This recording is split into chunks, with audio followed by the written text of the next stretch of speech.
Fala galerinha do oitavo, beleza? Professor Thales aqui falando. E hoje a gente vai falar um pouquinho sobre Revolução Francesa, beleza? Para entender a Revolução Francesa, a gente tem que começar falando a seguinte questão. A França, há muito tempo já estava passando por alguns problemas, né? Então a França estava passando por problemas como, por exemplo, crises econômicas geradas principalmente pela participação da França na Guerra dos Sete Anos e na Guerra de Independência dos Estados Unidos, certo? Então, além das crises econômicas, a gente também tem uma crise de alimento, né? Tá passando necessidades alimentares porque está tendo problemas com as plantações na França já no final do século XVIII, né? Aliado a tudo isso, você tem a questão também do antigo regime que está sendo amplamente, e há muito tempo está em vigor dentro dessa sociedade francesa, e não só na França como na Europa como um todo, mas esse antigo regime ele passa a ser questionado pelas ideias iluministas. Então o iluminismo ele vem, portanto, para questionar toda essa autoridade que era colocada aí pelos monarcas absolutistas desde a época, como a gente viu do Luís XIV principalmente, né? Agora a gente já está no reinado do Luís XVI. Bom, como a gente tem uma divisão, uma sociedade conhecida como sociedade estamental, com privilégios para a monarquia e para o clero, o chamado terceiro estado, que é a classe que fica abaixo dele, que é uma herança, né, do tempo feudal ainda, esse terceiro estado ele está somado com camponeses, sans-culottes, que são trabalhadores urbanos, né, pessoas que têm que trabalham nas cidades, que trabalham no campo, mas não tem privilégio algum politicamente. Inclusive, no terceiro estado, sabe quem que tá? A burguesia, né? E a burguesia questiona essa falta de participação política, né? E principalmente quando você tem problemas que vão acabar agravando ainda mais a situação da França, né? Esses problemas vêm à tona justamente com as ideias iluministas. Então, você tem somado aí problema com gasto de guerra, Guerra dos Sete Anos, independência dos Estados Unidos. Você tem problemas problemas alimentares, a França vai passar por uma seca, né? E você também tem problemas, aliados a tudo isso, o controle absoluto do rei do antigo regime, né? Onde tem o clero e a nobreza no primeiro e no segundo estado, e o terceiro estado fica Deus dará, né? Aí com todas as outras classes sociais. Sendo que, dentro desse modelo de França, quem é o único estado que paga os impostos, justamente é o terceiro estado, né? Então, 98% da sociedade faz parte do terceiro estado e o terceiro estado não participa da vida política, né? Da vida política da França, certo? Então, o que vai acontecer?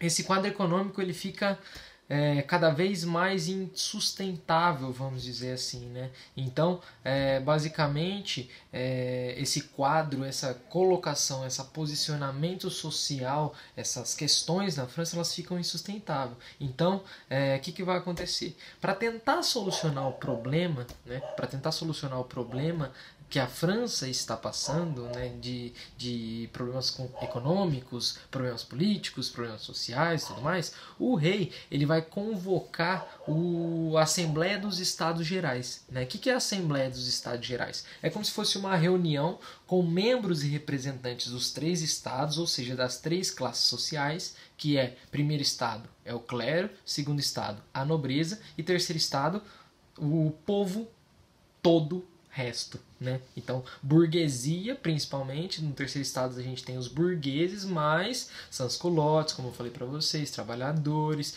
a gente tem também camponeses, né? Então, obviamente, o terceiro estado é o maior estado. E aí eles vão fazer essa Assembleia Nacional Constituinte para tomar as decisões econômicas aí da França, né? Mas aí vai acabar acontecendo um problema que é o seguinte, o sistema de votação nessa época se votava por estado. Então, cada estado, primeiro estado, segundo estado e terceiro estado, cada um tinha um voto, certo? E isso já gerou o primeiro problema. Como que seria a votação? Por que gera o primeiro problema? O clero e a nobreza, que são o primeiro e o segundo estado, eles queriam a votação por estado. Enquanto o terceiro estado, que é a burguesia e o restante da população, vai querer a votação por cabeça, porque eles são maioria, entendeu? Porque senão o primeiro e o segundo estado se juntaria para tomar as decisões e aí seria sempre 2 votos contra 1 e nada mudaria, nada se alteraria. Então, antes mesmo de começar a votação, né? Antes mesmo de começar a votação, já teve um problema a partir disso. O terceiro estado falou assim, quer saber, eu não vou fazer parte da Assembleia Constituinte, mas também não vou sair do Palácio de Versalhes enquanto não solucionar o problema econômico da França. certo? E aí eles decidiram fazer o que então? Se trancaram no salão de jogos do Palácio de Versalhes e falaram assim: daqui a gente só vai sair quando nós fizermos uma constituição para a França. E lá eles ficaram, certo? O rei poderia ter arrombado a porta e o rei poderia ter expulsado esse terceiro estado dali? Poderia, mas não fez. Sabe por quê? Porque toda essa comoção, todos esses problemas já estavam acontecendo na França há muito tempo. Então isso fez com que esse desencadear da Assembleia Nacional Constituinte, né, se espalhasse pela França inteira. Inclusive, você vai ter na cidade de Paris, né, a tomada da Bastilha, que é o símbolo maior aí do início da Revolução Francesa, quando o terceiro estado invade a prisão política do rei, né, ou invade a prisão política da monarquia e toma o poder e, na verdade, liberta os presos e roubam as armas ali da prisão chamada de Bastilha. Então a gente tem, portanto, nesse momento, a chamada queda, a tomada da Bastilha, né? A tomada da Bastilha, portanto, marca o início da Revolução Francesa. Bom, o terceiro estado estava lá, dentro do salão de jogos, decidindo e escrevendo uma Constituição, né? E a Constituição, portanto, ela vai definir algumas coisas muito interessantes. Por exemplo, ela representa, primeiro, o fim do absolutismo monárquico, baseado nos princípios iluministas, né? Baseado nos princípios iluministas, certo? Isso é muito importante porque você tem o início do processo europeu, né? O início do processo europeu das ideias iluministas sendo aplicadas, certo? Então, ali eles vão também, né, na Assembleia Nacional Constituinte, porque é assim que vai chamar, na Assembleia Nacional Constituinte, eles vão tomar a decisão também de escrever a Declaração de Direitos do Homem e do Cidadão. Nessa Declaração de Direitos tem princípios básicos como: todos têm direito à liberdade, todos têm direito à propriedade privada, todos têm direito à vida. Então são coisas e noções básicas que hoje a gente chama de direitos inalienáveis, né? Ou seja, direitos que você não pode deixar de tê-los. Todo mundo tem direito à liberdade, todo mundo tem liberdade de expressão, o direito à vida. Então esses direitos, que são chamados de direitos inalienáveis, eles têm como base a Assembleia Nacional Constituinte da França em 1789, certo? Beleza? Então, a gente tem, por exemplo, a Constituição Civil, né, que basicamente vai separar a ideia de Estado da Igreja, e aí você determina também que na sociedade vai ter o voto, o sufrágio, que eles chamam, que é o voto universal masculino, ou seja, todo mundo vai poder votar a partir de agora, as decisões não serão mais tomadas apenas pelo primeiro e pelo segundo Estado, mas só que os homens podem votar, certo? As mulheres ainda não têm esse direito, certo? Embora elas tenham lutado sim na Revolução Francesa, não fica claro e não está escrito pra gente que elas tenham o direito de acesso a voto, certo? Beleza? Então, fica determinado que o voto será censitário, certo? Será censitário, beleza? E aí vai ter o poder repartido em 3, né? Que é uma coisa que até então não se tinha, baseado nas ideias de Montesquieu, certo? Poder legislativo, executivo e judiciário. Tranquilo? Beleza? O rei Luís XVI, na época, vai aceitar, e vai aceitar muito bem aí a sua posição de agora não mais monarca absoluto, mas monarquia constitucional. Mas aí ele vai dar uma de louco, entendeu? Ele vai meter o louco, ele vai falar assim: ah, eu aceito, tudo bem. Aí ele começa a tramar com as nações absolutistas que moram do lado, tipo a Áustria, a Prússia, certo? E aí vai acontecer o quê? Ele tenta fugir, né, para a Áustria, e aí os membros, né, os membros que se revoltaram contra ele descobrem e prendem ele num palácio chamado Palácio de Tulherias, certo? E aí o Luís XVI ele fica preso no Palácio de Tulherias e ele não pode sair. Aí os membros da sociedade civil, principalmente do Terceiro Estado, ficam revoltadaços com a situação e invadem o Palácio de Tulherias, prende o rei Luís XVI, e aí agora a gente não tem uma monarquia nacional. Ah, meu Deus, o que faremos? O que faremos? Inaugura-se uma segunda fase na Revolução Francesa, chamada de convenção. O que é a convenção? Eles vão juntar membros de todos os do terceiro estado, né, de todo mundo do terceiro estado. Lembrando que o terceiro estado tinha um monte de gente lá dentro, então não era todo mundo que pensava igual. Eles só se juntaram para acabar basicamente com o absolutismo monárquico. Mas agora eles não têm mais uma mesma ideia, uma ideia em comum de como será a França daqui para frente, já que o rei foi preso, já que o rei não aceitou a Constituição e tentou fugir. Então, beleza. Era dividido esse período chamado de convenção, né, em três grupos, basicamente. Tem mais, mas a gente convém a gente falar apenas de três grupos. Sentados à direita, a gente tem os girondinos. Sentados à esquerda, a gente tem os jacobinos. E sentado no meio, no centro, a gente tem o pântano ou planície. Vamos entender o que é cada um. Girondinos, eles representam a alta burguesia, ou seja, a galera que estava no terceiro estado, mas era muito rico. Os jacobinos, que estavam à esquerda, eles representam a baixa burguesia e os trabalhadores, né? Os trabalhadores urbanos, chamados de sans-culottes. Sans-culottes significa sem calças, porque eles não tinham dinheiro para comprar calça. Tá? Então eles andavam com uma calcinha, uma calça que ficava até no meio da canela, assim. Então, beleza. Do lado esquerdo tinha os jacobinos. Esses jacobinos, eles representavam as classes mais baixas. Então é óbvio que os girondinos, que representam as classes economicamente mais fortes, eles não querem grandes mudanças sociais. Eles querem só participar de uma maior liberdade econômica, enquanto os jacobinos, eles querem uma mudança mais drástica na sociedade, uma divisão, né, de terras, uma divisão de riqueza, inclusive. E no meio você tem o pântano, a planície. O que é o pântano? É a famosa Maria vai com as outras, né? Então eles não têm uma opinião formada. O lado que pender mais é o lado que eles vão, sacou? Beleza? Então vamos lá.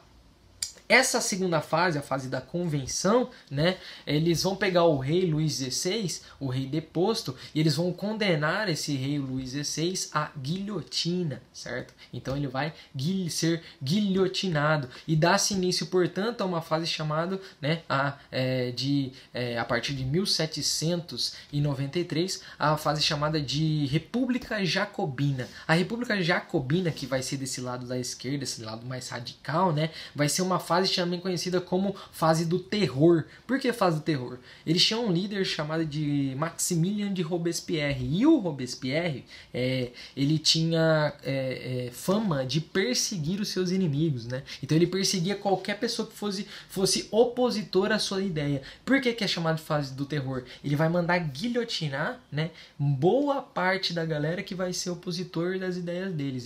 Existem estudos que mostram que ele vai chegar a guilhotinar mais de 20 mil pessoas na França, certo? Mais de 20 mil opositores, certo? Então, durante a República Jacobina, tem esse lado, né, que é o lado do terror, mas a gente tem um lado que é um lado interessante, que é o seguinte: você tem de fato uma maior igualdade entre as classes sociais. Por exemplo, o Maximilien de Robespierre, ele promulga, né, ele cria, primeiro, o ensino público gratuito, primeira coisa. Segunda coisa, ele abole a escravidão nas colônias, né? Então Haiti, por exemplo, que era colônia da França, vai acabar com a escravidão, inclusive o Haiti vai começar o seu processo de independência por causa disso, né?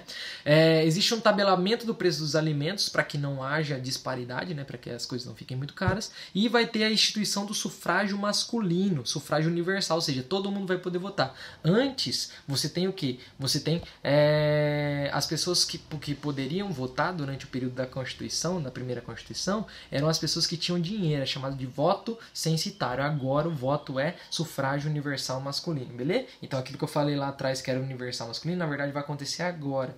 Naquela época era voto censitário, beleza?